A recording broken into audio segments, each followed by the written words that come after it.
buku Pemikiran Politik Barat oleh Ahmad Suhelmi dan Firdaus Sam serta pemikiran Bertrand Russell, Aristoteles diuraikan sebagai salah satu pemikir terbesar dalam sejarah filsafat dan politik.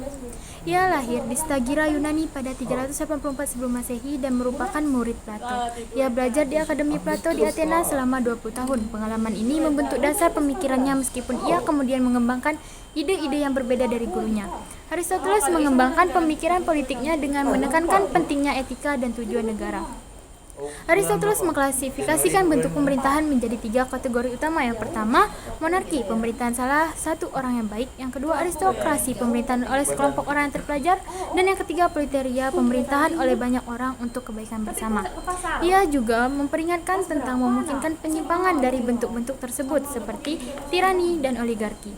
Kemudian, pada buku Russell menambahkan bahwa pemikiran Aristoteles sangat berpengaruh dalam membentuk pemikiran politik Barat, terutama dalam mengaitkan moralitas dengan praktik politik. Aristoteles berargumen bahwa warga negara yang terdidik dan berpartisipasi aktif dalam pemerintahan adalah kunci untuk mencapai masyarakat yang adil. Aristoteles mengembangkan pemikiran politiknya dengan menekankan pentingnya etika dan tujuan negara. Kemudian, pemikiran politik Barat oleh Ahmad Suhelmi dan Firdaus Sam serta pandangan Bertrand Russell dalam pemikiran Plato digambarkan sebagai salah satu pemikir paling berpengaruh dalam sejarah pemikiran politik. Ia lahir sekitar 427 sebelum Masehi di Athena dan merupakan murid Socrates. Ia berasal dari keluarga aristokrat yang memberikan asik pendidikan dan pengaruh politik. Karya-karyanya terutama Republik membahas konsep keadilan dan idealisme dalam politik. Plato berpendapat bahwa negara ideal harus dipimpin oleh para filsuf raja, yaitu individu yang memiliki pengetahuan dan kebijaksanaan tertinggi. Ia menekankan pentingnya pendidikan dan pengembangan karakter bagi pemimpin. Konsepnya tentang bentuk pemerintahan yang ideal dan peran moralitas dalam politik menciptakan landasan bagi pemikiran politik selanjutnya. Dalam buku Russell mengatakan bagaimana Plato menciptakan visi utopis yang mengembangkan etika dan politik, serta kritiknya terhadap demokrasi yang ada pada masanya, yang dianggapnya tidak mampu menghasilkan pemimpin yang baik. Pemikiran Plato tetap relevan dan sering dijadikan referensi dalam diskusi tentang keadilan dan struktur sosial. Baiklah, di sini saya akan menjelaskan mengenai filosofi politik Aristoteles dan Plato. Teman-teman, Plato pada tahun 427 sampai 347 sebelum Masehi dalam karya-karyanya seperti Republik memperkenalkan pandangan politik yang sangat terstruktur dan idealis. Bagi Plato, politik harus didasarkan pada keadilan dan harmoni, di mana setiap orang memiliki tempat dan peran yang sesuai dalam masyarakat. Dalam visi politiknya, ia mengusulkan konsep negara ideal yang terdiri dari 3 kelas sosial. Yang pertama itu filosofi raja, penjaga, dan produsen. Filosofi raja adalah penguasa yang bijaksana, teman-teman, memahami kebaikan dan memiliki pengetahuan mendalam tentang dunia ide. Nah, menurut Plato, hanya filosofi raja yang mampu memimpin negara dengan baik, karena mereka memahami apa yang benar dan yang adil. Plato menekankan bahwa keadilan tercapai ketika setiap orang menjalankan peran sesuai dengan kemampuan dan sifat alami mereka, tanpa melampaui batas-batas kelas sosialnya, teman-teman. Ia juga berpendapat bahwa demokrasi adalah bentuk pemerintahan yang rusak karena terlalu banyak memberi kebebasan kepada masyarakat yang tidak selalu memiliki kemampuan untuk memerintah secara bijak. Nah, teman-teman, bagi Plato, kekuasaan harus berada di tangan mereka yang memiliki kebijaksanaan dan pengetahuan yang tinggi. Selanjutnya, filosofi politik Aristoteles. Aristoteles pada tahun 384 sampai 322 sebelum Masehi, yang mana beliau adalah murid Plato, teman-teman, memiliki pendekatan yang lebih empiris dan realistis dalam memahami politik, yang berbeda dari idealisme gurunya. Dalam karya utamanya, yaitu Politika, ia berpendapat bahwa manusia adalah zoon politikon atau makhluk sosial yang secara alami hidup dalam masyarakat dan membutuhkan negara untuk mencapai kebaikan bersama. Aristoteles tidak mendukung suatu bentuk pemerintahan ideal seperti Plato, tetapi melihat pemerintahan bisa bervariasi tergantung kepada kondisi masyarakat. Ia mendekatkan antara tiga bentuk pemerintahan yang baik, yaitu monarki, aristokrasi, dan politea, republik moderat, dan 3 bentuk pemerintahan yang rusak, yang mana diantaranya yaitu tirani, oligarki, dan demokrasi. Aristoteles menekankan keutamaan modernisasi atau keseimbangan dalam politik. Menurutnya teman-teman, pemerintahan yang ideal adalah pemerintahan yang berada di tengah-tengah, di mana kelas menengah memiliki peran penting dalam menyeimbangkan kekuatan-kekuatan sosial.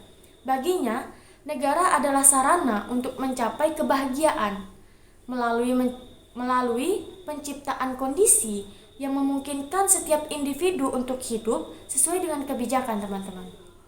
Nah, dalam politika, Aristoteles juga menegaskan, teman-teman, pentingnya hukum sebagai penuntun dalam pemerintahan, di mana kekuasaan tidak boleh bersifat sewenang, tetapi harus didasarkan pada prinsip-prinsip yang adil dan rasional.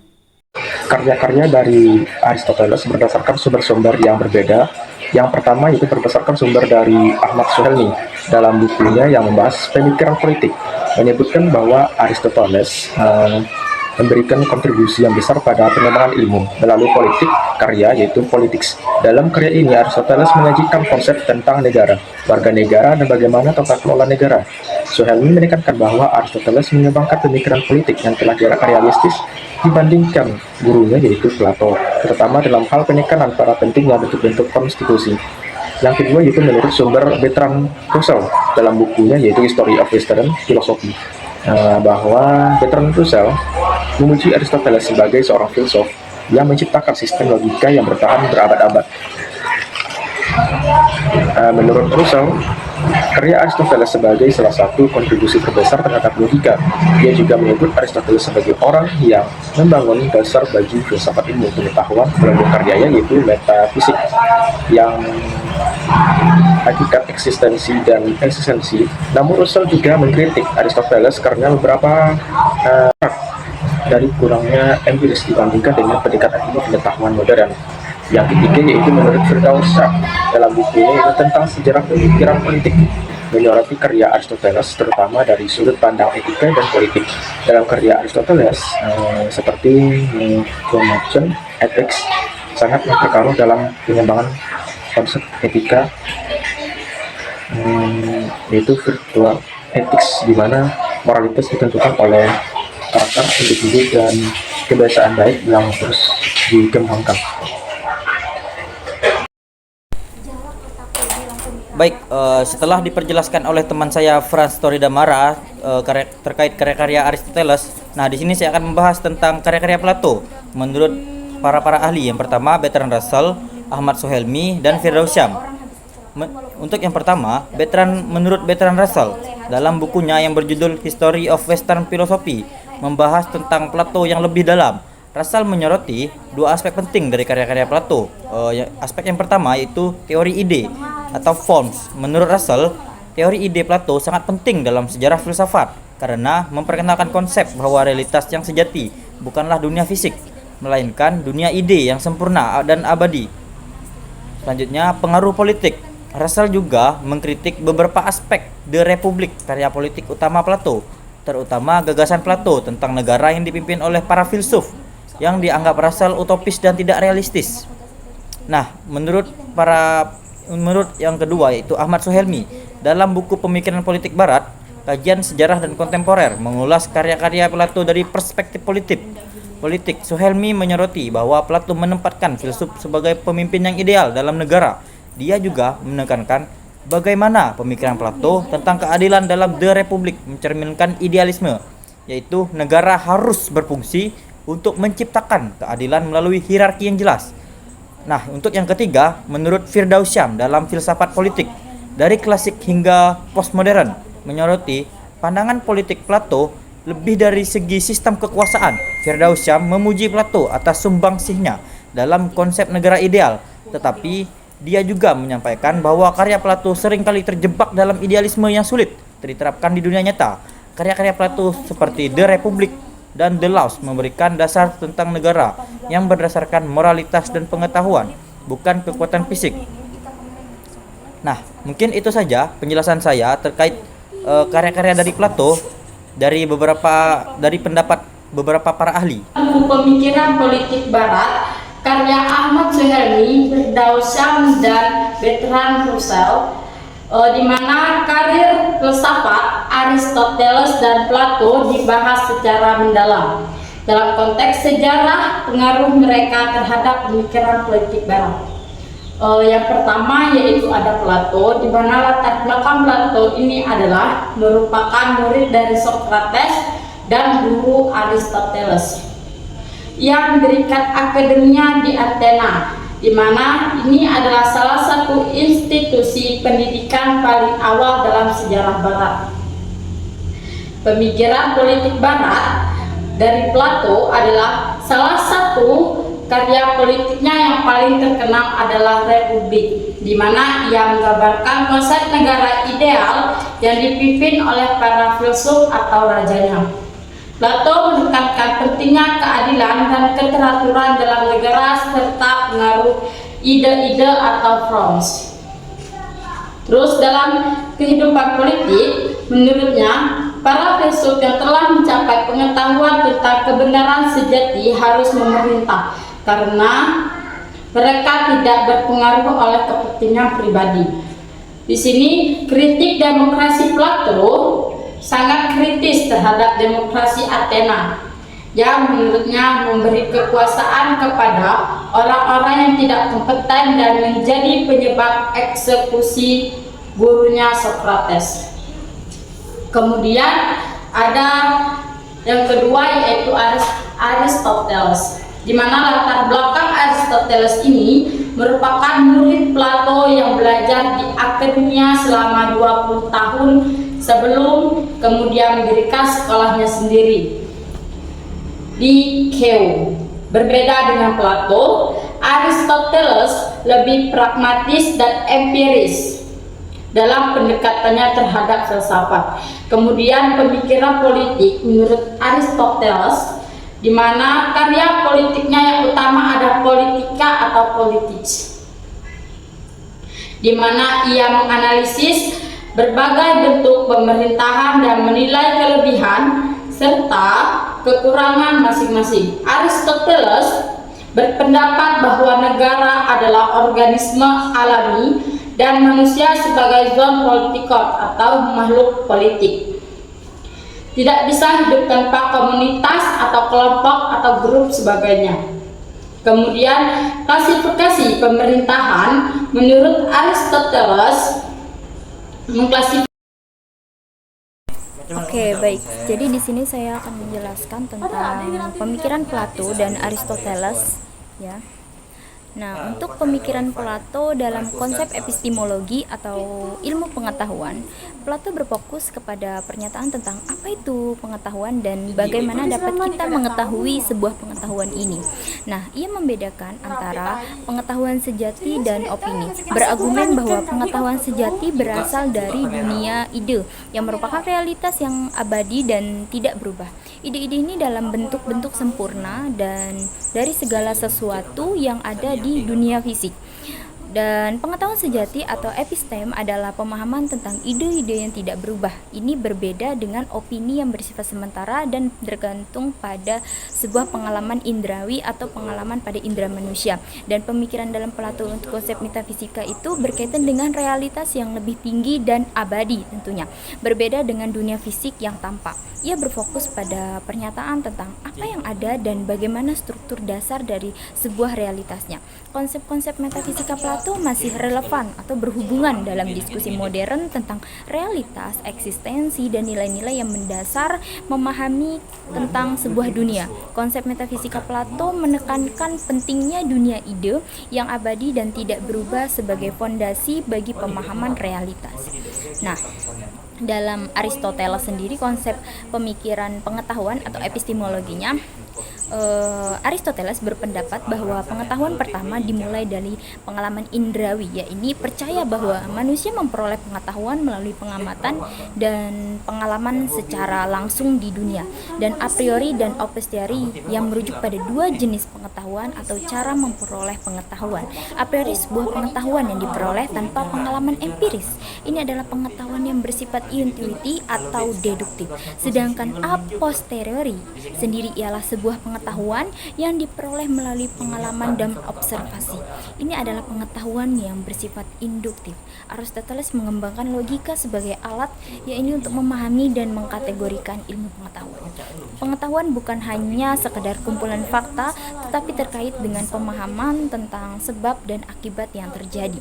Ia mengemukakan konsep 4 sebab material, formal, efisien, dan final yang menjelaskan mengapa sesuatu ada dan mengapa itu bisa terjadi.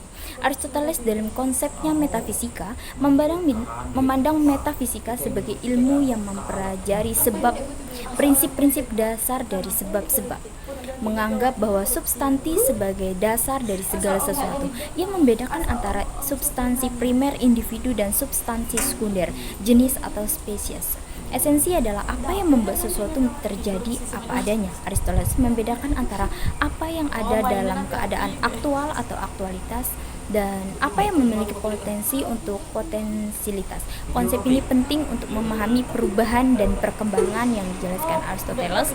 Juga menekankan bahwa suatu objek tidak dapat ada dan tidak pada waktu yang sama dan dalam konteks yang sama, yang merupakan prinsip dasar logika dan metafisika. Mungkin sekian dari saya. Baik, selanjutnya adalah mengingat kembali filsafat Plato dan Aristoteles. Berbeda keduanya ibarat pernyataan lama tentang lebih dulu mana antara telur dan ayam, tentang teori idealisme dan teori realisme. Idealisme diibaratkan sebagai telur, dan realistis diibaratkan ayam. Menurut Aristoteles, realitas mendahului ide. Gambar-gambaran lain lebih dahulu mana kita punya konsep dan ide pada alam bawah sadar kita. Kemudian punya konsep yang berbeda tentang api, lalu kita menurunkan ide tentang api menjadi api yang bisa kita lihat dan rasakan dengan indera. Atau kita melihat lebih dulu api dengan panca indera, baru kita punya ide atau konsep tentang api. Plato pada tahun 427 sampai 347 sebelum Masehi. Kemudian di situ menulis banyak, tetapi semua tulisannya berbentuk dialog. Menurut pendapat Plato, realitas seluruhnya seakan-akan terbagi atas dua dunia. Dunia yang hanya terbuka bagi panca indera. Dunia pertama terdiri dari ide-ide dan kemudian terdiri dari ide-ide merupakan objek rasio dan menghasilkan pengetahuan sejati. Memandang dunia ideal yang sempurna itu menjadi menurut Plato mengenai manusia dalam jati diri yang digabungkan dua makhluk, yaitu kodratnya sama sekali berbeda, yaitu tubuh dan jiwa sebelum dilahirkan dalam tubuh jasmani. Juga ada pada teman-teman dan ide sekarang, jiwa seolah-olah terkurung dalam tubuh dan sentiasa rindu pandangan berbahagia yang dinikmati sebelum lahir dalam tubuh. Namun dalam kondisi jasmani yang pernah dipandang dan diingat, itu dapat dihidupkan kembali sejauh manusia melepaskan diri dari dunia jasmani. Akhirnya, pemikiran Plato inilah yang mendamaikan antara pemikiran Heriklotos dan Parmenides. Aristoteles 384 sampai 322 sebelum Masehi. Aristoteles memindahkan fokus dari alam ke manusia. Aristoteles bukan penduduk asli Athena, melainkan penduduk Tarki, Yunani Utara, dan pindah ke Athena untuk belajar di sekolah.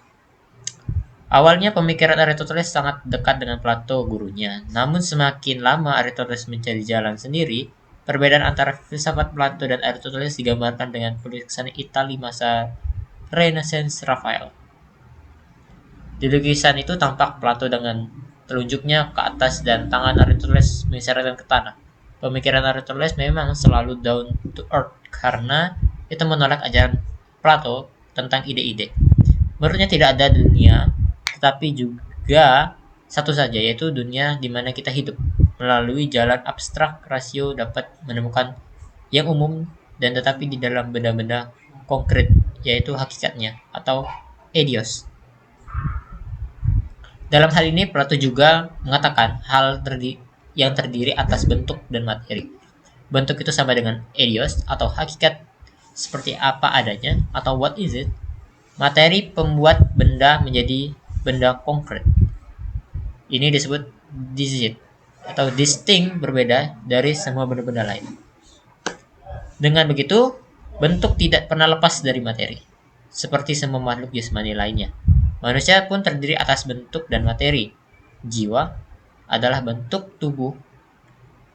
Bagi Aristoteles, jiwa adalah prinsip hidup, sehingga semua makhluk hidup mempunyai jiwa. Ada 3 macam yang menurut Aristoteles. Yang pertama, tumbuhan mempunyai jiwa vegetatif. Hewan mempunyai jiwa sensitif yang memungkinkan pengenalan indrawi. Ketiga adalah manusia mempunyai jiwa rasional yang memampukan dia untuk berpikir dan bernalar. Karena secara konsisten mempertahankan pendapatnya bahwa bentuk tidak dapat dipisahkan dari materi. Aristoteles bertambah juga bahwa pada kematian manusia jiwanya ikut mati. Pendapat ini merupakan perbedaan lain dengan pemikiran Plato. Dalam pandangan mereka tentang filsafat atau ilmu pengetahuan, ada perbedaan besar antara Plato dan Aristoteles. Bagi Plato, filsafat sama dengan dialektika, artinya ilmu mempelajari ide-ide dan prinsip-prinsip pertama. Dengan kata lain, baginya bersifat teoritis. Itulah sebabnya ia berpendapat bahwa orang muda harus mendidik menjadi warga negara yang baik sehingga bisa mengambil bagian dalam pemerintahan. Dengan dialektika, itulah tujuan utama sekolah akademia atau sekolah yang dibangun Plato. Aristoteles membedakan antar pengetahuan teoritis dan pengetahuan praktis. Ilmu pengetahuan praktis seperti etika dan politika membahas hal yang konkret atau apa yang harus dilakukan kini dan di sini. Pengetahuan yang dihasilkan tidak sama, umum, dan eksas tanpa pengecualian, seperti pengetahuan yang dihasilkan oleh ilmu pengetahuan teoritis. Sebagai ilmu pengetahuan teoritis, filsafat mempunyai banyak cabang. Cabang yang menduduki peringkat tertinggi atas metafisika. Oleh Aristoteles disebut juga filsafat pertama yang mempelajari sejauh mana atau being as a being. Bisa dikatakan juga metafisika, mempelajari segala sesuatu yang ada menurut cara beradanya, yaitu sebagai substansi dan aksiden, misalnya kuantitas dan kualitas dan sebagainya. Kemudian di samping itu, dalam metafisik Aristoteles bicara juga tentang being tertinggi, yaitu penggerak yang tidak digerakkan. Maksudnya adalah penyebab yang disebabkan atau Tuhan. Rupanya dengan demikian Aristoteles cenderung ke monisme, meskipun tidak pernah ia menolak politisme Yunani yang tradisional. Terlepas dari perbedaan dalam pemikirannya tentang konsep dan ide realitas, keduanya memiliki nama besar dan pengaruh yang tak terbantahkan, baik dalam dunia kefilsafatan maupun perkembangan ilmu pengetahuan dan manusia abad modern hingga saat ini.